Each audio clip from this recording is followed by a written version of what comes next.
সংগ্রাম চলছে চলবে, বেশ বেশ বেশ হবে, বেশ হবে।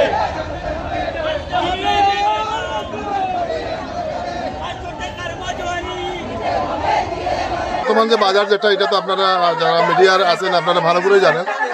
এই যে এই সামান্যতম মজুরি দিয়ে শ্রমিকদের জীবনযাপন করা এবং পরিবার পরিজন নিয়ে খুবই কষ্টসাধ্য। এখন আমাদের যেটা আমরা ইউনিয়নের পক্ষ থেকে, বাংলাদেশ চা শ্রমিক ইউনিয়নের পক্ষ থেকে 5%কে বাতিল করে যাতে নতুন মজুরি কাঠামো, যে নতুন যে যেটা হবে সেটার ইয়েতে একটা মানসম্মত যাতে মজুরি আমাদের প্রদান করা হয় এবং শ্রমিকরা যাতে তাদের ডাল ভাত খাওয়ার মতো এবং পরিবার পরিজন নিয়ে জীবনযাপন করার মতো যাতে একটা মজুরি নির্ধারণ করেন।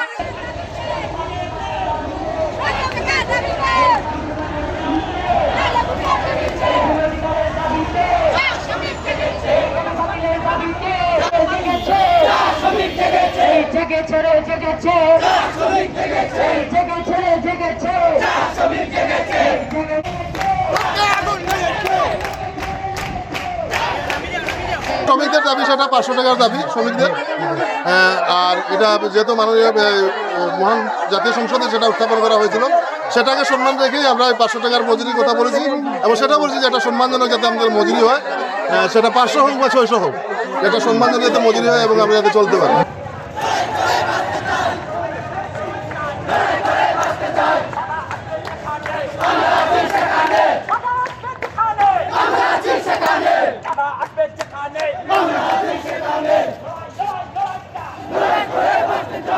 আমরা গত 2 দিন আগে আমরা মাননীয় জেলা পরিষদ মহোদয়ের কাছে বসেছিলাম এবং উনি 15 দিনের আমাদের কাছে সময় নিয়েছে।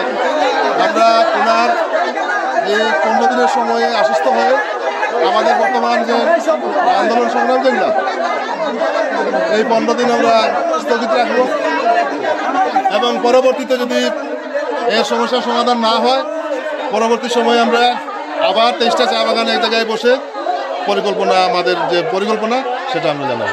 15 দিনের সময়, আপনার 15 দিনের সময়।